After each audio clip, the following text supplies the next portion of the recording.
find peace. Through every gentle whisper, his love does increase. Holding his light, my spirit takes flight, guided by grace in the soft moonlight. Oh, this is always so difficult to get set up. Oh my gosh. POV, your phone trying to get set up to make a video. Hello, welcome to my bedroom floor.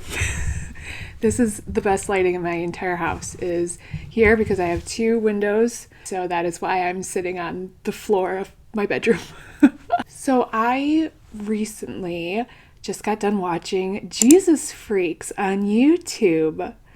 Has anyone else been watching this? I have some thoughts. So just to preface before going into this, I did not know anything about Ashley or Allie before clicking on this video. I think I had maybe watched like one YouTube video from Ashley before, just in passing. Her videos are for a younger audience than me. I am a 32-year-old lady, and she does a lot of lifestyle, and she does a lot of really important things like, reading her Bible and journaling and self-reflection and things like that all Christians should do. Her channel's geared more towards like early 20s, late teens, that kind of thing, which is fine and perfect. And I'm glad that she's doing that. Allie, I believe, has a podcast called Christ with Coffee on Ice, I believe. She's also a beautiful singer, and I think she's trying to pursue this career of gospel singing. So I didn't know that about either of them before I clicked into the video. Funny enough, the first video that I saw from Ashley was the trailer for Jesus Freaks. I think it got picked up by the algorithm and was really spread around, which is how I found it. And I thought, wow, this is incredible. I mean, this is something that there's a large market for. We don't have Christian reality TV shows, or at least those that I know about. If you know of some, please let me know. But yet there's all these Christians out here, including myself, that would love to watch something like this. So from the trailer, it looked like just this lifestyle, very reminiscent of The Hills from MTV back in the day. Laguna Beach, maybe. I actually never watched Laguna Beach. I only watched The Hills. So that's the one I'm more familiar with. So it looked to be in that documentary type style of following these 2 young Christian girls around as they move out to LA to follow their dreams and take on the big city, was what I was getting from the trailer. So even though I'm a 32-year-old lady with a husband and a child, I still thought, wow, like that looks so fun. I can't wait to watch it. So I think it premiered December 26th, I want to say, somewhere around there. And the day came and I turned it on and I watched it. I watched most of the first season the day it came out. I think I waited a couple days to watch the last 2 just because it was a lot altogether. And I'll go into that a little bit. But my overall thoughts about Jesus Freaks is, wow, I am so happy that this exists. And I mean that truly. Whenever I can see a fellow Christian woman living her life and taking on this crazy secular world, it brings me great joy. And I don't really know how else to say it other than that. I definitely think that it has its flaws, and of course, and I'm sure Ashley and Allie would say that too. It was just season 1 after all. I mean, it's not like they'd be pros at this point. I just started my vlog channel. I'm still learning a lot at this point. But overall, I really, really like what they did with it, and I would recommend it to anyone, basically. So when I was watching the actual show, I was wondering, okay, how is this going to match up to what the trailer was saying it was going to be, like the vibes of it? And it is very, very similar. The trailer did not try to mislead you in any way, shape, or form. It is really just a small crew following Ashley and Allie around their everyday life as they kind of find their way in LA and take on just normal everyday struggles. The 2 main storylines throughout the show were Ashley not so much actively looking and searching for a husband, but it being in her waiting period of receiving God's gift of a husband, and Allie struggling with finding her ability. And Allie's was a little more confusing, her like storyline, because she was really struggling with finding a use for her beautiful singing voice, I think was what I got from it, and that I'll go into it a little bit more in my critiques of the show. But she was really searching for a way to deliver her talents for God, her talent for singing. So that was her storyline. And then both of them together were trying to find a church family out in LA after having moved there, I believe from Tennessee, from Nashville. That was a little unclear too. So those were kind of like the main story points like throughout the episodes. I want to say there were 6 episodes. I'm sorry. I'm so bad at actual hard facts. I'm sure I'm just correcting this nonstop with like little text boxes. But I want to say there was 6 episodes, and the episodes were like between 20 and 30 minutes each. So it really was like a full season. I mean, production quality wise, I was so impressed. It really did look like a professionally shot television show. It looks like The Hills. I love the music choices that they picked for it. It was all Christian music. I actually found a playlist on Spotify called Jesus Freaks, where someone had compiled all the songs from the show and put it onto one playlist on Spotify. I've been listening to it. They're really good. The music definitely adds to the whole tone of the show, to the mood of the show. They have like, B-roll shots and stuff to put in between scenes. I mean, it's quite impressive production quality wise, especially when they say at the end credits, like, oh, here's our whole crew of people. And it's like 3 or 4 people. And you're like, what? Like, that's really impressive. So you could tell that this was just homegrown. Like, it was from bottom to top. It was all just them and like a very close group of people. So that's awesome.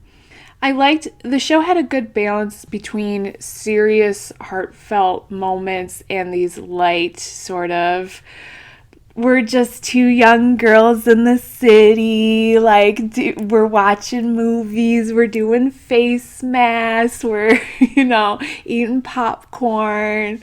There was a very good balance between the lighthearted and kind of the more heavy stuff, which I appreciated, because something that I think Christian media can just do in general is just be so heavy and all about, going through trauma. And I'm not saying there's nothing wrong with having media that reflects this, but a lot of it discusses going through trauma and using God as your life support, basically. And that is a main theme in Christian media. So it was very nice to see that, no, sometimes we were just having a really good day and we just thank Jesus for it and we continue to serve him, kind of deal. So it was nice to see it put in that way.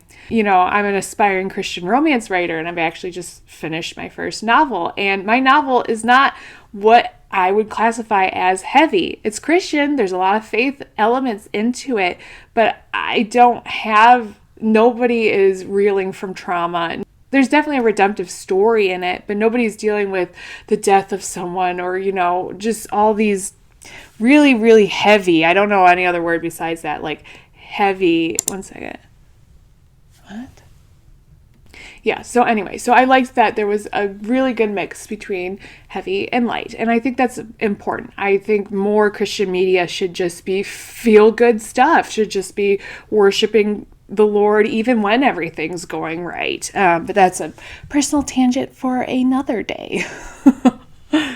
I really liked that it showed their support system of friends out in LA. I liked that they brought in their friends for lunch and that they had them discuss kind of their issues that they're experiencing in their life and how they use their faith in God to get through, their everyday struggles. I thought that was nice. I think it was very relatable to a lot of young women that you can be strong in your faith even if you're in situations that may challenge it. I live in the Midwest, so I'm surrounded by churches. Everyone's Christian out here basically, which is really nice. It's nice to be surrounded by like-minded people. But out in LA, I can only imagine that when you're in a city, there's just going to be a lot more temptations for different things. There's going to be a lot more people that don't think the way you do and that don't serve the Lord. So it was nice to see how they kind of address that. I also liked that they included this, they had this one shot of them praying in the park and being like, I think it was Ashley that was like, God's telling me I need to go pray for this man over here. I think it was a man selling fruit at a fruit stand. She goes over there and she asks the man, like, God's telling me that I should pray for you. Is there anything in your life that you need me to pray about with you? And he's like, nope, I'm good. Like, step away from me now kind of deal. Like, you can see that he did not want anything to do with it. And I like that they included that in the show because that's very realistic. Sometimes we step outside of ourselves and we do something that the Lord tells us to do, even though we don't want to do it. And it makes us uncomfortable. So being uncomfortable in that moment is something that could happen to any of us. And just because that man at the fruit stand said, no, please get away from me now, did not want any part of it, that still could have planted a seed inside of his head that began to work at any point later in time. It's not, God works in all sorts of ways. He doesn't work instantaneously most of the time. So who knows what this man's thinking now that he had this woman come up to him in public and just ask to pray for him.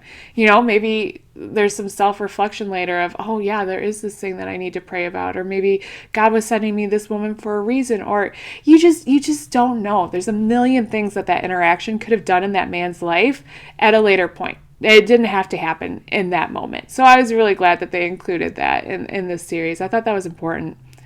Overall, I think Ashley and Allie are so inspirational. They are like, I could only aspire to get to this level of where they're at with Jesus, and I am aspiring every single day. But they reminded me of the Girls Gone Bible podcast. I mean, they just know scripture, so much scripture off the top of their heads. They can quote it when they need it. They could go into their mental Rolodex and find the scripture that they need, pull it out, say it verbatim from memory. They pray all the time, and I mean all the time. And I think that is such an important lesson because we just forget, or at least I forget. Yes, I pray when I get up, I pray when I go to bed, but I should be praying every moment of every day. And they really did showcase that. You pray to God in all cases, no matter what, in praise, in thanksgiving, in petition, in everything. I mean, it's just, no matter what challenge that they faced, they were just praying to God instantly about it. And that was truly inspirational and a great reminder to me in my life that that's what I need to be doing. Now, on the flip side of things, let's talk about some, not like critiques or anything, but just some thoughts that I had when watching it. I think it's the way that it was shot and so polished and put together into this 6-episode, polished series could make any young women watching this feel really bad about themselves. And I don't think this was any intent that Ashley or Allie had at all. I do not. But it really did, to me, show this super glossy, idealistic, I am a child of God and everything's great kind of vibe from the show. Not that they didn't include some grittier scenes, because they definitely did. And they included them talking about, their troubles and their worries and things like that. But even when they were talking about those things, it didn't seem as, I don't even know what the word I'm going for, because it seemed like they were conversations that they had already had in private maybe, and they were just rehashing it for the camera, which I know a lot of reality TV shows do, just because it's not realistic to be like traveling around with a person 24/7 and like seeing all their innermost thoughts all the time, nor is it ethical, honestly. I just didn't get the raw emotion from them that maybe I was looking for, but maybe that's just me being unrealistic, because I don't think I would want anyone to see me at my lowest point either. So who knows? A critique I have about the storytelling, and because I am a storyteller, this is probably my biggest critique, is that I don't think the storylines were as fleshed out as they could have been.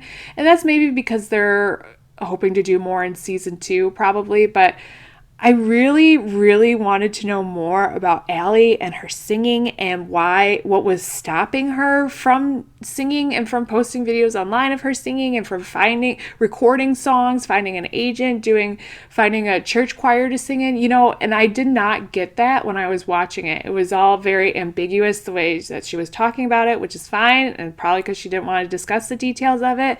But if you're making this show, if you're making a documentary and you're putting this out there, then I think it would be beneficial to not just say, I'm really struggling with my singing and I don't know where to use my talent, but to be like, why are you struggling with it? Why is it not, what's stopping you from going out and doing these things? And I don't know why. I don't know what was stopping her. So that was kind of frustrating as a viewer in that respect. And then as far as like Ashley and finding a husband, there was a lot of her talking about how she's waiting and she's waiting for God, and that's amazing. Oh my gosh, I just finished reading The Ruthless Elimination of Hurry, which is basically all about slowing down and waiting.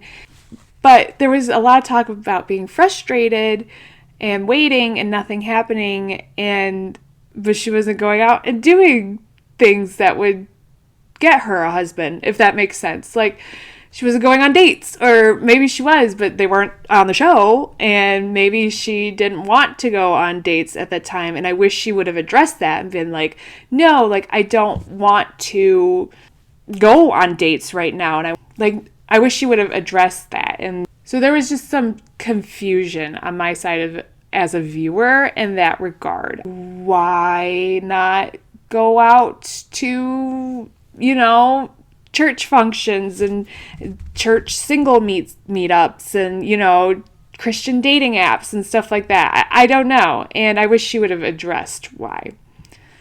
Like I said, reality television can only be so real, right? So overall, I would highly recommend the show. It's called Jesus Freaks. It's on YouTube, completely free. I really got a lot out of it, and I think you will too. But I don't want you to compare yourself to anybody. Not that they're even asking you to. It's just human nature to do that. And they are so far in their walks with the Lord at such a young age that I think it could be really intimidating.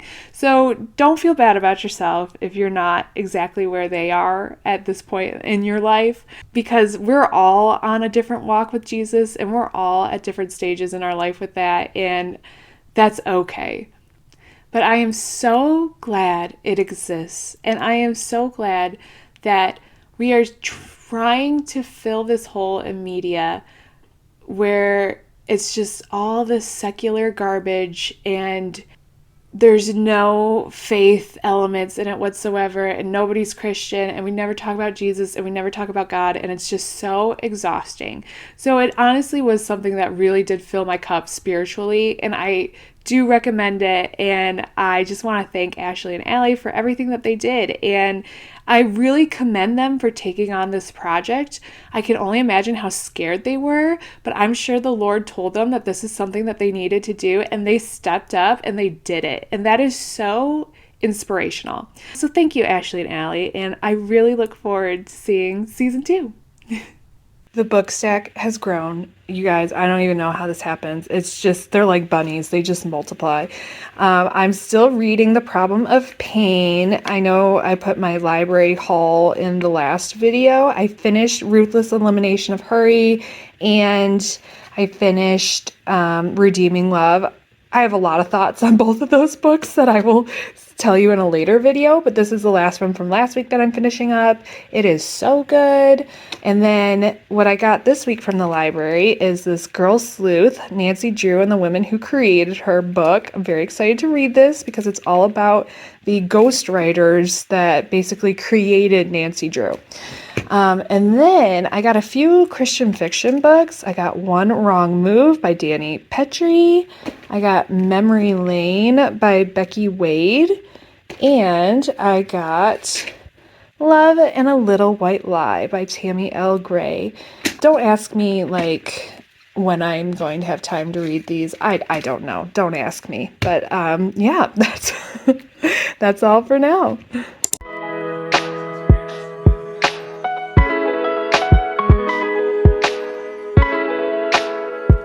Hey guys, happy Sunday. I've been having a really lazy, rejuvenating weekend, and now I'm gonna show you how to make tuna noodle casserole. It's a pretty simple recipe, but I love it for this time of year when it's just so cold and dreary out and I need some comfort food. So that's what I'm making tonight. Jeff found this ring light for me and I'm really excited because now you can see me in the dark. Isn't that fun? But yeah, it's a pretty easy recipe. If I can cook it, anybody can cook it. So believe in your dreams, you got this. And let's do it. Oh, if you were wondering what my sweatshirt says, it says this Barbie is a playwright. Shout out to my friend Allie for getting this for me for my birthday a couple years ago. Let's go. So I just chopped up 4 stalks of celery, and then you're gonna chop up a half an onion, and you're gonna saute that together in a pan with oregano, dill, and garlic powder. If you're wondering why I have a band-aid on my finger, I did not hurt myself chopping vegetables. It was from those dang dollar store gel pens. I was opening one and it like totally ripped my finger in half. So that's why she's wearing a band-aid right now. Besides that, I like the gel pens. They work pretty well, but they're a workplace hazard because they will slice your finger in half. Does anyone have a nonstick pan that actually is nonstick and is also not going to give me cancer? Because I would love to hear your advice there as far as that goes. Our water is boiling, so we're gonna add in our egg noodles. It said to add 3 to 4 quarts of water. I have no idea what that means, so I just filled up a pot of water. Just added my egg noodles to my boiling pot of water. Now I'm gonna add my celery to my saute pan here.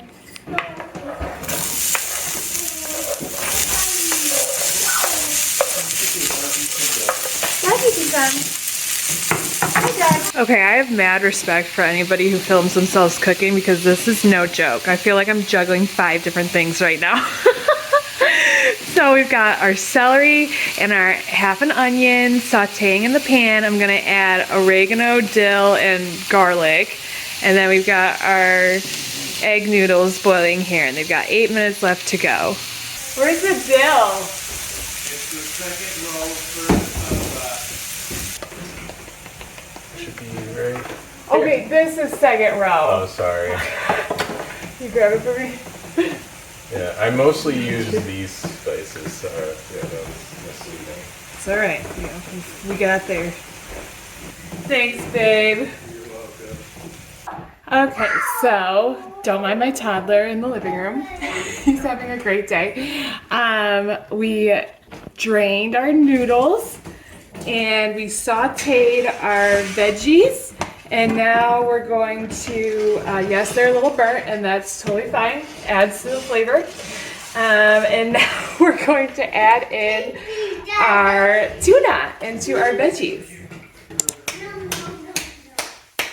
I also got my casserole dish ready here. I just sprayed it with Pam.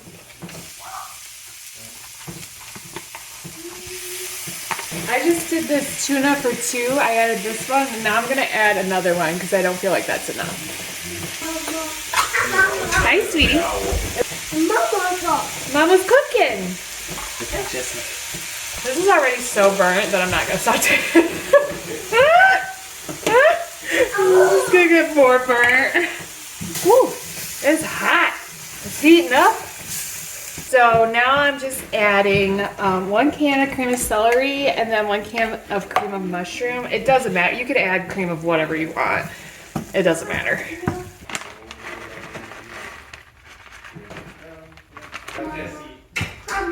Hi, babes. Okay, so now we're just gonna add our mixture together with our noodles and then put it into our casserole dish. So now that our casserole's in the dish, we're going to make the breading for on top. And for that you need panko and, that's not panko, that's tempura. Okay, to make our breading for on top, you need panko and then you need a little bit of butter. So for the breading on top, all I did was I took a tablespoon of butter and I put it in a mug and then I put it in the microwave for like 30 seconds. And then I added like 3/4 cup panko to it and I fluffed it around with a fork. And now I'm just gonna sprinkle this on top. And now we're gonna pop this into a preheated oven at 350 for about 20 to 30 minutes. And this is our finished product. It looks really good. Tuna noodle casserole. So I'm gonna end the vlog here. It was a great weekend. I hope you guys had a good, relaxing weekend too that refilled your cups. If you're seeing this, I hope something good happens to you today and Jesus loves you and I do too. Bye.